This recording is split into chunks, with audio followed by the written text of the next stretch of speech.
하나님께서 오늘 우리 교회에 주시는 말씀입니다. 사사기 10장 10절에서 16절까지 말씀입니다. 사사기 10장 10절에서 16절 제가 읽겠습니다. 이스라엘 자손이 여호와께 부르짖어 이르되 우리가 우리 하나님을 버리고 바알들을 섬김으로 주께 범죄하였나이다 하니 여호와께서 이스라엘 자손에게 이르시되 내가 애굽 사람과 아모리 사람과 암몬 자손과 블레셋 사람에게서 너희를 구원하지 아니하였느냐? 또 시돈 사람과 아말렉 사람과 마온 사람이 너희를 압자할 때에 너희가 내게 부르짖음으로 내가 너희를 그들의 손에서 구원하였거늘 너희가 나를 버리고 다른 신들을 섬기니 그러므로 내가 다시는 너희를 구원하지 아니하리라. 가서 너희가 택한 신들에게 부르짖어 너희의 환난 때에 그들이 너희를 구원하게 하라 하신지라.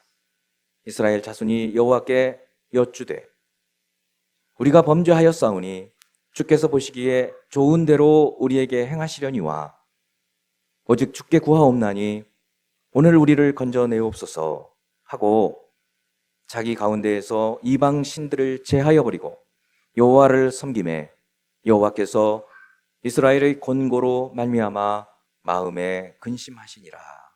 아멘.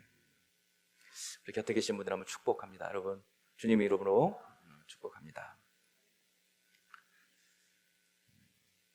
그동안 우리 교우들과 개별적으로 만나 소식과 기도 제목과 생명의 말씀을 나누는 시간을 가졌습니다. 이 모든 시간에 대해서 하나님께 감사드립니다.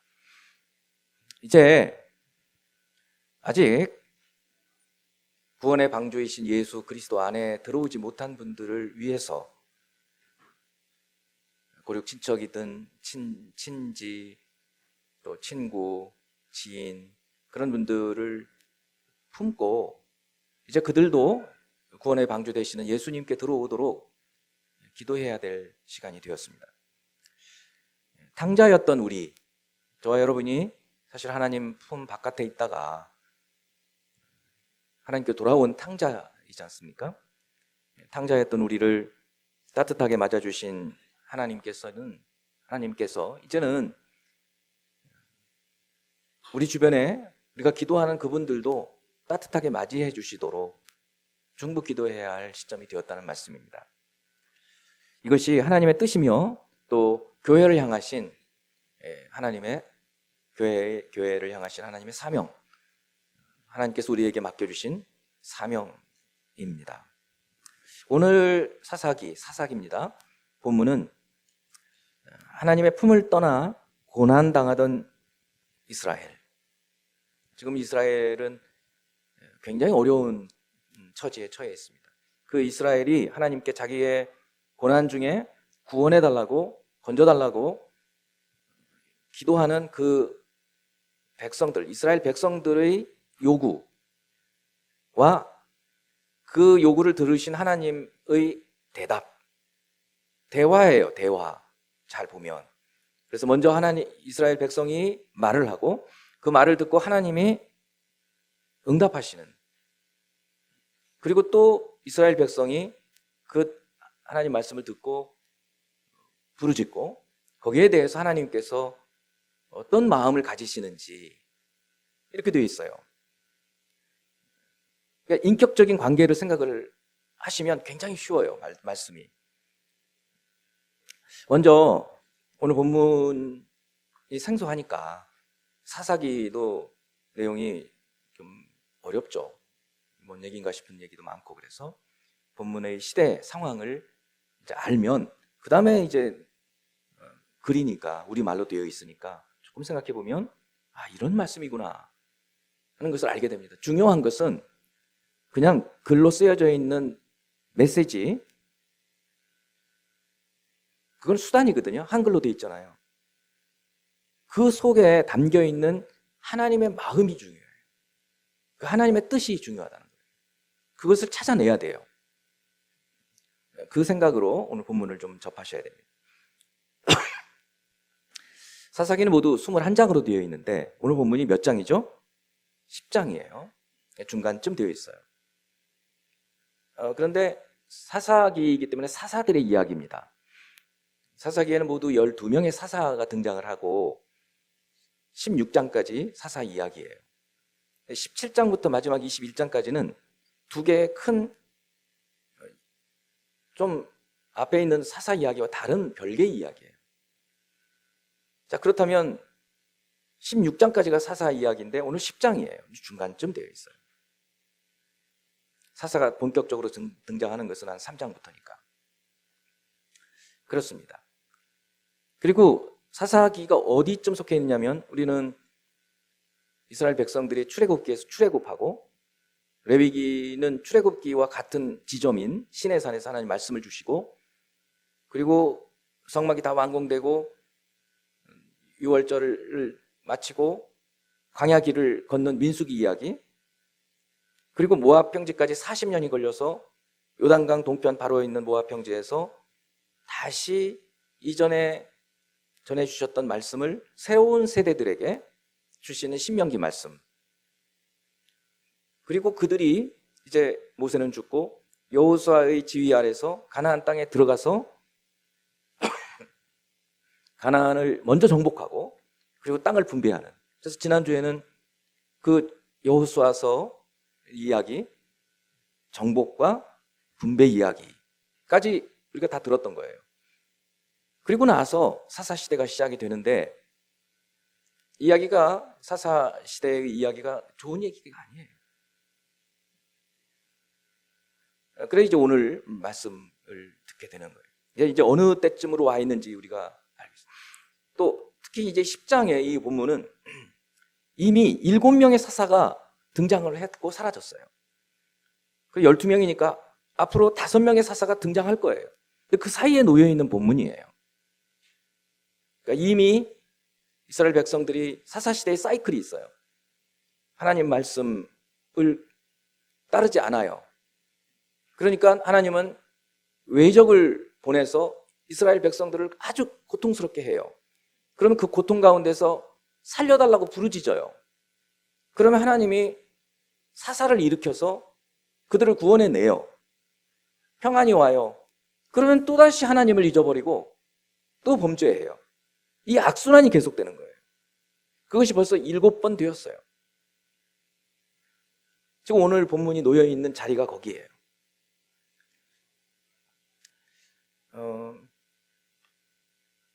우리가 지난 여호수아 때 그런 말씀을 드렸죠. 430년 전 아브라함에게 약속하신 그 자손과 땅, 이 모든 것들이 시간은 좀 오래 걸렸지만 현실이 되었다. 너무나 은혜다. 그런 말씀을 드렸어요. 근데 여호수아가 살아있을 때만 해도 그 은혜를 은혜로 알았어요. 여호수아가 세상을 떠나면서 그리고 여호수아와 함께 했던 사람들이 세상을 떠나면서 하나님의 은혜와 사랑을 이렇게 점점 망각해 가기 시작해요. 그리고 하나님 말씀을 가르치는 일들이 점점 약해지는 거예요. 말씀을 읽지도 않고 오늘날로 얘기하면 예배도 잘 드리지 않고 그리고 오히려 세상 사람들을 기웃거리고 다 쫓아내라고 했는데 그 말씀에 불순종하고 이제는 거꾸로 그들이 영향을 주어서 그들에게 영향을 받고 점점 동화되고 거꾸로 그리고는 급기야 그들이 신을 섬기고 그러니까 하나님은 어떻게 하느냐 그 이방 사람을 보내서 그들이 숭배하는 그 신을 숭배하는 이방 사람들을 보내서 이스라엘을 고통스럽게 하시는 거예요. 그때 그 정신을 차리고 부르짖는 거죠. 이런 시대 상황 중에 하나인 거고 일곱 명의 사사가 이미 지나갔고 이 다음에 사사가 등장하기 바로 직전에 오늘 본문이 있어요. 먼저 우리가 이 본문에서 깨달아야 될 진리가 있습니다. 그 진리를 알기 위해서 오늘 상황 중에 좀 양해 부탁드려요. 자꾸 기침이 나올 것 같아가지고 좀 그렇습니다. 오늘 10장 10절부터 16절인데 바로 앞부분 10장 6절에서 9절을 보면 제가 드린 이 말씀들이 이제 이해될 거예요. 이스라엘 6절입니다. 이스라엘 자손이 다시 여호와의 목전에 악을 행하여, 그 악을 행한다는 게 뭔지를 보여줘요. 바알들과 아스타롯과 다 이방 신들 이름이에요. 아람의 신들과 시돈의 신들과 모압의 신들과 암몬 자손의 신들과 블레셋 사람들의 신들을 섬기고 온갖 잡신을 다 섬기는 거예요. 누가요? 누가? 이스라엘이. 왜 이렇게 됐어요?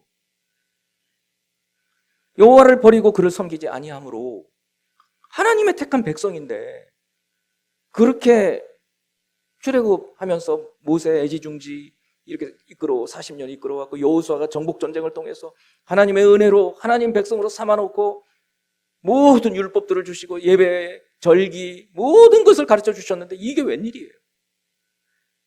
그래서 7절, 여호와께서 이스라엘에게 진노하사 블레셋 사람들의 손과 암몬 자손의 손에 그들을 파심해 넘겨버렸다는 거예요. 이방 사람들.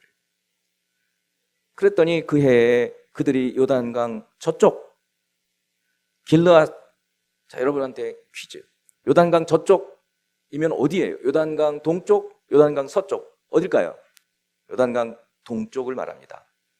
지금 주류가 9.5지파가 요단강 서쪽에, 원래는 12지파가 다 살았어야 돼요. 근데 욕심이 생겨서 요단 동편 땅을 그냥 선점을 했어요. 2.5지파가. 이게 화근이 되는 거예요. 늘. 그래서 요단강, 그래서 저쪽이라고 얘기하는 거예요. 저쪽 길르앗, 요즘으로 말하면 골란 고원 쪽이에요. 에 있는 아모리 족속의 땅에 있는 모든 이스라엘 자손을 쳤으며 18해 동안 억압하였더라. 두 번째 퀴즈. 요단강 저쪽 길르앗에 있는 아모리 족속의 땅에 있는 모든 이스라엘 자손은 누구일까요? 지파 이름. 루벤, 갓, 그 다음 므낫세 반지파. 이 정도는 따라오셔야 돼요. 성경 통독을 하면서 이제 이 정도는 하셔야 돼요. 지금 읽으면서 그거를 이제 파악해내면 이제 성경을 좀 볼 수 있는 거예요. 다시 읽습니다. 8절. 그 해에 그들이 요단강 저쪽 길르앗에 있는 아모리 족속의 땅, 아모리 왕 시혼, 바산 왕 옥을 모세가 쳐서 루벤, 갓, 므낫세 반지파한테 나눠줬잖아요. 땅에 있는 모든 이스라엘 자손을 쳤으며, 그러니까 그쪽 2.5지파가 다 무너져 버렸어요. 이미. 그리고 18년 동안 그냥 지금 복속되어 있는 거예요. 정복당했어요. 이미. 그뿐 아니라 암몬 자손이 또 요단강을 건넜으니까 이제 어디 쪽이에요? 서쪽이에요. 9.5지파가 있는 이 정말 가나안 땅이에요. 가나안 땅. 거기 지파 중에 유다, 베냐민, 에브라임 족속과 싸움으로, 그러니까 여기까지 막 쳐들어와가지고 난장판을 만드는 거예요. 그랬더니 이스라엘의 곤고가 심하더라. 지금 이런 상황이에요. 이제 상황 파악이 딱 되죠. 난리가 난 거예요. 이쪽은 다 무너져 버렸고 여기는 막 절반이 무너져 버리고. 그래서 오늘 본문에 우리가 첫 번째 붙들어야 될 진리가 있는데, 그게 뭐냐? 고난이 와야 하나님을 찾는 사람들이 있다는 사실을 생각하면서 타산지석으로 삼아야 돼요. 어떤 사람들이 이런 사람들이 있어요. 꼭 어려움이 당해야, 어려움이 와야 기도해요. 그때 그 전에는 기도 안 해요. 예배도 제대로 안 드리고, 예수 믿는데 그래요. 교회도 잘 안 나와요. 그런데 이제 어려움이 오면 나와요.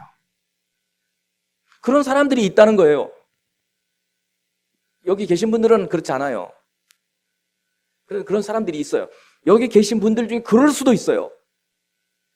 그래서 이 말씀을 들어야 되는 거예요. 그러지 말라는 거예요. 타산지석으로 삼으라는 거예요. 고난이 와야만 하나님을 찾는 사람들이 있어요. 한번 말씀해 봅시다. 고난이 와야만 하나님을 찾는 사람이 되지 맙시다. 옆에 계신 분들 서로 한번 얘기해 보세요.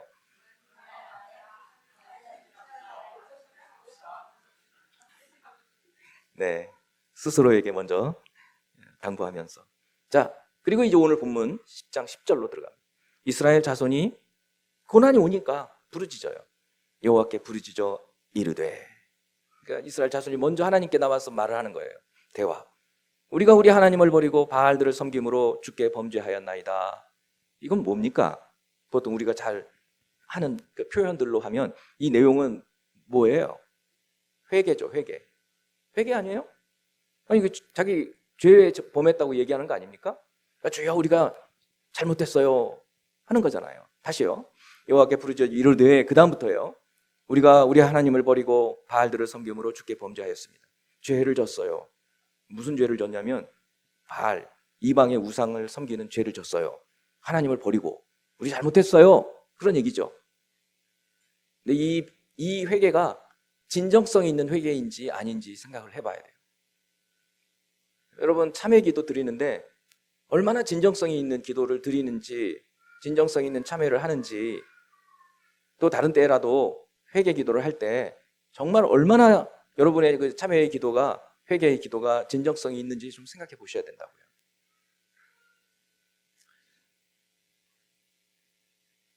평안할 때는 하나님 관계없이 살아요.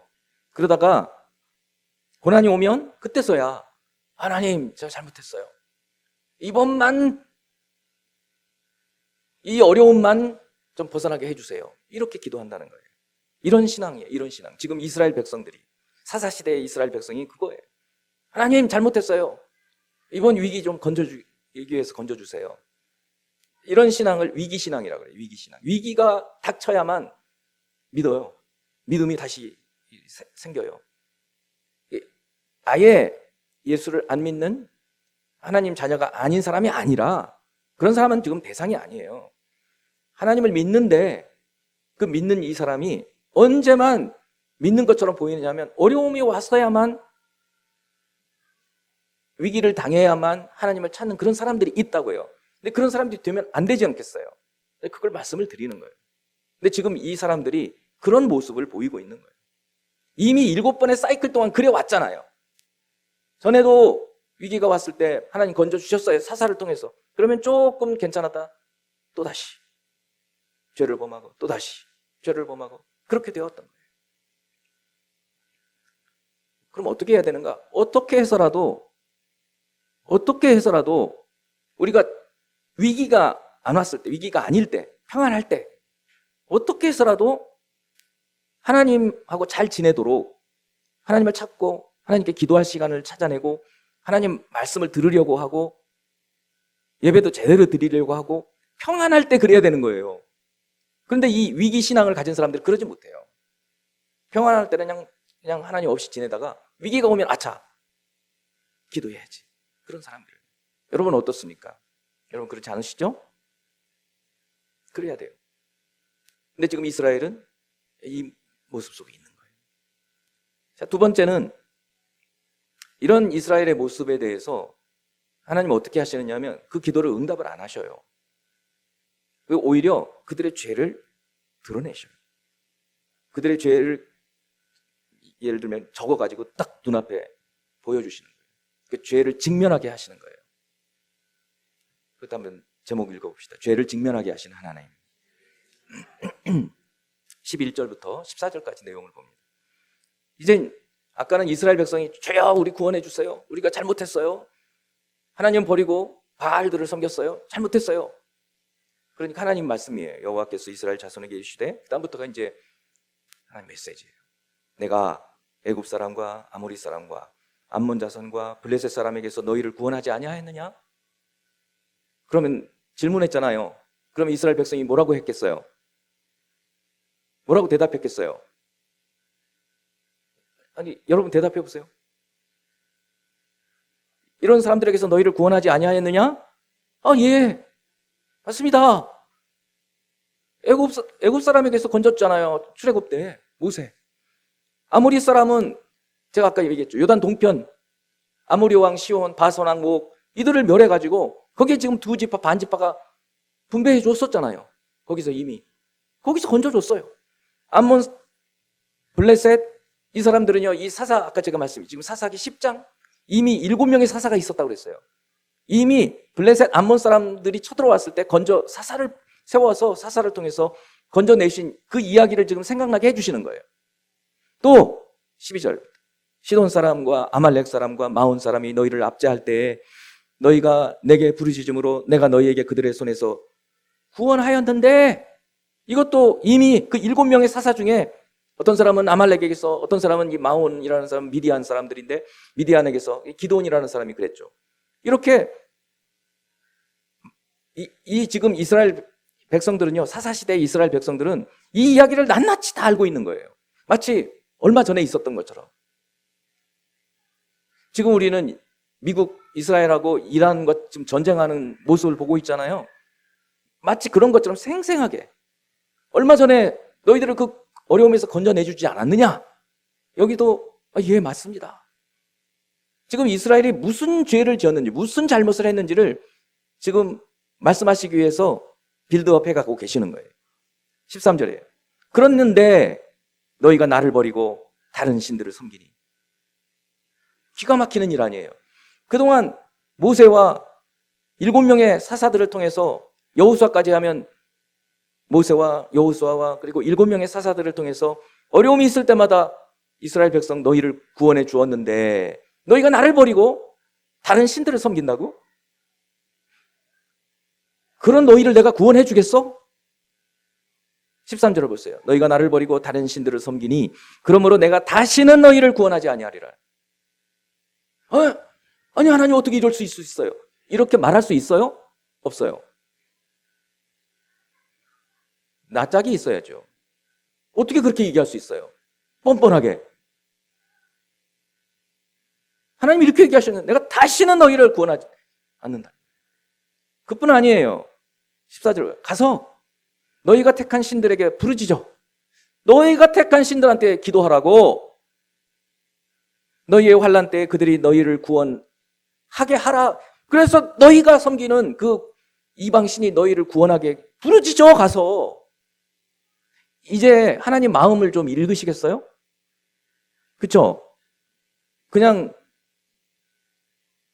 검정색은 글씨, 흰색은 종이. 우리말이니까 내용은 알겠는데 내용 다 알죠. 그거 모르겠어요? 근데 이 속에 담긴 뭘 몰라요? 하나님의 마음을 모르시는 거예요, 우리가. 이제 제가 풀어드리니까 지금 하나님 마음이 어떤 마음이신 것 같아요? 그냥 화가 이렇게 나 있는, 부글부글 끓는 거예요. 온갖 감정들이 섞여 있어요. 여기 보면. 여기서 짧은 하나의 진리를 좀 말씀드리고 가야 돼요. 왜냐하면 너무 중요하기 때문에. 자, 대화라고 그랬어요. 이스라엘 백성이 기도했어요. 주여, 우리를 구원해 주세요. 우리 잘못했어요. 자, 이제 보면 우리 잘못했어요. 이게 진정성 있는 회개 같습니까? 아닙니까? 아닌 것 같죠. 왜냐하면 하나님 이렇게 말씀하시는 거예요. 아니, 낯짝이 있지. 내가 너희들을 얼마나 이런 족속들에게서 너희 구원해달라고 그래서 구원해 줬는데 근데 너희 기도 다시 안 들을 거야. 내가 다시는 구원 안 해줄 거야. 아니, 너희가 기도한 그 너희 이방 신들한테 가서 구해달라고 그래. 그거는 지금 주님이 이스라엘 백성의 이 회개가 정말 진정성 있는 회개로 여기지 않으신다는 그 생각을 할 수 있어요. 그래서 먼저 작은 진리 하나를 말씀드린다고 그랬어요. 거기에 대해서 하나님의 응답은 아니잖아요. 아니다. 주여 구원해 주세요. 안 해줄 거야잖아요. 이것도 기도 응답이에요? 아니에요. 질문 다시 합니다. 이스라엘 백성이 구원해 주세요. 하나님 안 해줄 거야. 기도 응답이냐고요? 기도 응답입니다. 아무 말씀이 없을 때도 응답이 될 수 있지만 부정적인 응답도 응답인 거예요. 대화가 지금 되고 있잖아요. 대화가. 그러니까 우리가 기도하는데 하나님께서 이거 해주세요 라고 우리가 기도했을 때 그거 안 돼. 그거는 응답이 아닌 줄로 생각하는데 그렇지 않아요. 의도가 있으신 거예요. 근데 왜 그러면 하나님이 왜 안 들어주신다고 하실까? 그 의도를 알아야죠. 아까 제가 그랬잖아요. 이 이스라엘의 회개가 진정성 있는 회개가 아닌 거예요. 너희가 정말 회개하는지 내가 좀 보겠다는 거 아니에요. 너희가 그동안 한 짓을 봐라. 나 너희 기도 안 들어주고 너희 구원해 주지 않을 거야. 가서 이방신에게 구해. 이것도 응답이라는 거예요. 어떤 점에서 응답이냐? 하나님 마음을 알았잖아요. 지금 하나님 마음이 영 아니시네. 큰일 났네. 이스라엘 백성 그렇게 생각했을 거 아니에요. 안 그렇습니까? 여러분 어떠세요? 여러분이 기도했는데 응답이 없어요. 아니, 기도했는데 오히려 안 들어줄 거야. 그러면 에이, 여기 그냥 액면 그대로 있는 그대로의 말씀대로 하나님 기도 이제 안 들어주신대. 왜 이방 신한테 가서 기도하래? 잘 됐다. 가야지. 그러시겠어요? 그게 하나님의 마음이 아니라고요. 본심이. 그렇게 읽는다면 그거는 제대로 못 읽는 거예요. 성경을 보실 때 하나님 그 글자 너머에 있는 그 하나님의 마음을 읽으실 수 있어야 되는 거예요. 늘 얘기하지만 사춘기 자녀한테 집 나가라 그랬어? 나가야지. 그런 어리석은 그런 자녀도 별로 없지만 비슷하게 우리가 보면 안 되는 거예요. 그 속에서 이제 하나님 마음이 지금 얼마나 상하였는지를 볼 수 있으면 된다는 것이. 그렇습니다. 우리가 종종 하나님 이 문제만 꼭 해결해 주시기 바랍니다. 그러면 제가 정말 잘 주님을 섬기겠습니다. 정말 하나님 기쁘시게 하는 삶을 살겠습니다. 이렇게 기도하는데 안 들어줄 거야. 이렇게 주님 말씀하시면 그 의도가 무엇인지를 봐야 되는 거예요. 나에게 뭐가 잘못된 게 있나? 이걸 돌아봐야 한다는 거예요. 그것을 위해서 지금 하나님은 부정적인 응답을 해주시는 거예요. 그러니까 응답인 거예요. 이것도 기도 응답인 거예요. 자, 그 다음에 보면 알게 돼요. 마지막에서 우리 진리를 이제 오늘 정말 우리가 알게 되는 내용인데, 돌아오는 백성을 외면하지 않으신다는 거예요, 하나님. 어떻게 돌아왔다는 거지? 16절을 보세요. 우리 같이 읽어봅니다. 시작. 자기 가운데에서 이방 신들을 제하여 버리고 여호와를 섬김에 여호와께서 이스라엘 곤고로 말미암아 마음에 근심하시니라. 이게 15절이 좀 빠져 있어서 그러는데 15절 내용을 제가 읽어드리면 여기는 없을 거예요. 그렇게 하나님께서 14절까지 내가 너희 구원하지 않을 거야. 이방 신들한테 구원해달라고 해. 그랬더니 이스라엘 자손이 여호와께 여쭈되, 그러니까 이스라엘이 이제 응답을 또 하는 거예요. 그 하나님 말씀에 대해서. 알겠어요? 하고 다른 데로 간 게 아니에요. 여기서 진정성 있는 회개가 나오는 모습을 볼 수 있는 거예요. 여쭈되 우리가 범죄하였사오니 주께서 보시기에 좋은 대로 우리에게 행하시려니와. 하나님 처분에 맡겨요. 하나님 처분에 맡겨드리겠습니다. 하나님 마음대로 하세요. 오직 주께 구하옵나니 오늘 우리를 건져내옵소서 하고 그렇게 말은 똑같았어요. 우리를 건져주세요. 근데 아까 하나님께 주권을 맡겼잖아요. 하나님 마음대로 하세요. 그리고는 16절인 거예요. 이게 16절의 핵심이라고 말씀드렸어요. 두 가지 진리가 이 16절 속에 들어있어요. 첫째, 자기 가운데에서 이방 신들을 제하여 버리고 여호와를 섬김에. 첫 번째, 회개에 따른 행동을 하는 거예요. 그게 뭐예요? 그게 뭡니까?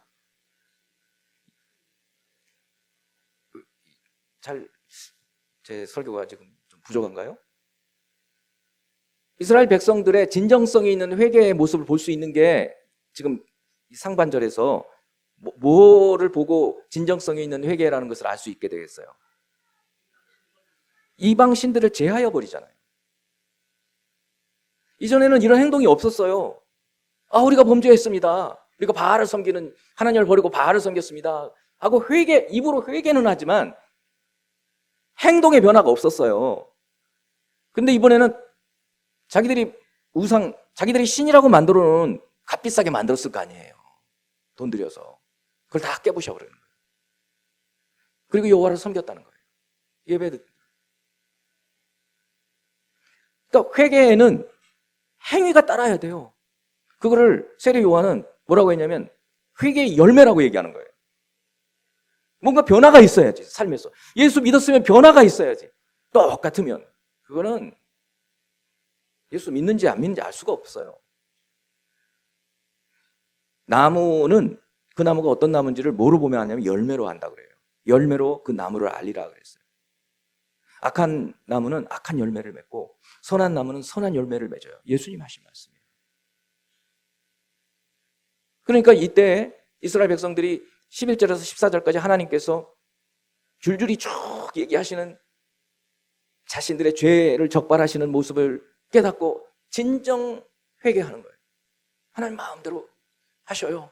하지만 건져주세요. 그러면서 나가가지고 다 우상을 깨뜨리기 시작합니다. 그리고 하나님께 나와서 번제를 드리고 예배를 드리고 해요. 이게 첫 번째 진리예요. 두 번째는 하나님의 응답, 하나님의 모습이에요. 말로 말씀하지 않으세요. 이스라엘 백성도 말로 얘기한 게 아니에요. 행위를 보였어요.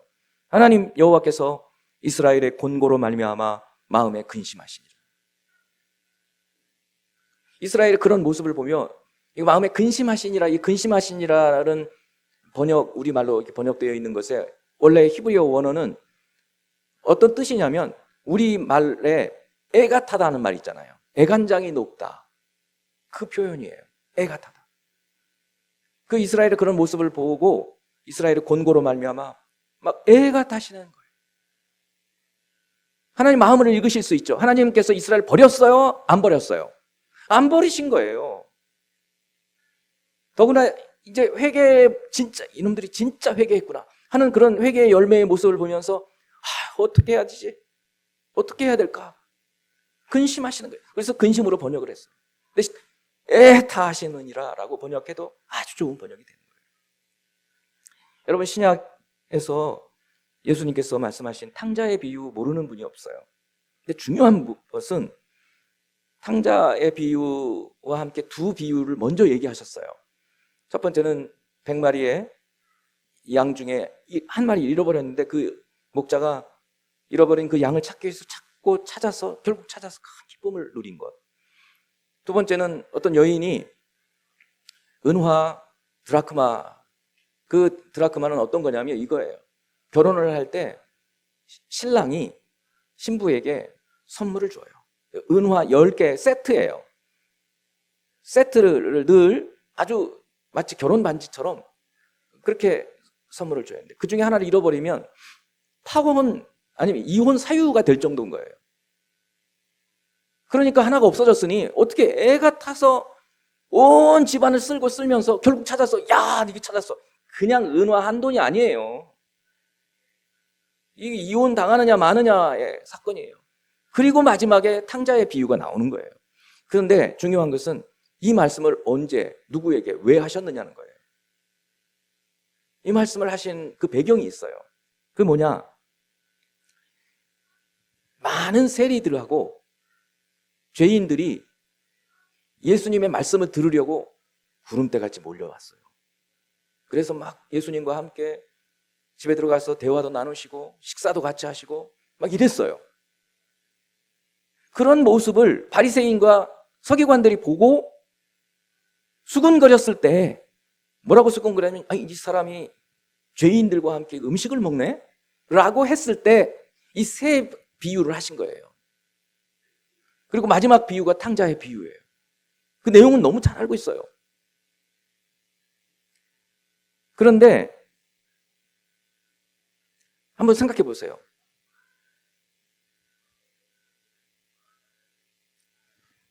많은 죄인들이에요. 진짜 죄인들, 세리들, 이런 사람들이 예수님 말씀을 들으려고 나왔어요. 이 사람들하고 그런 모습을 보면서 아니 저 사람이 죄인들이랑 한통속인가? 식사도 같이 하고 저 뭐야? 라고 수군거린 바리새인과 서기관들하고 어느 쪽이 죄인입니까? 하나님 보시기에 하나님께 돌아와서 그 상한 마음을 품어주시도록 나온 그 세리들, 죄인들이 아니라 그들에게 나와서 구원 받는 모습이 너무 이상하니까 그들을 정죄했던 바리새인과 서기관들이 진정 죄인 아니에요? 자, 그러면 탕자의 비유에서 보십시오. 아버지가 살아있을 때는 절대 유산을 주면 안 되는 거예요. 이건 아버지 죽으라는 얘기인 거예요. 그런데도 유산 다 주세요. 그래서 유산 갖고는 홀랑 다 까먹어버리고 멀리 떠나버린 그 동생이 멀리서 이제서야 자기 죄를 깨닫고 뉘우치고 아버지라고 부르지도 못하고 그냥 품꾼 하나로 여겨달라고 집에 돌아온 동생하고, 그 동생, 아니 아버지 그 재산을 다 말아먹어버린 저 동생이 왔다고, 아니 아버지가 어떻게 저럴 수 있어 하고 문 밖에서 들어오지도 않고, 뭐야 아버지 이러실 수 있어요? 어떻게 저놈한테 송아지를 잡아줘요? 나한테는 그동안에 염소 새끼 하나 안 해줬다, 이렇게 말하는 형하고 누가 불효자식입니까? 여러분, 오늘 이스라엘 백성들의 진정성 있는 회개의 모습, 우상을 깨버리고 주님 말씀 마음대로 하십시오, 그러나 우리를 건져주세요 하고는 다시 하나님께 돌아온 이스라엘 백성들의 모습을 보시고, 그 탕자의 아버지이신 하나님 마음이 어떠셨겠냐 이거예요. 애가 타시는 거예요.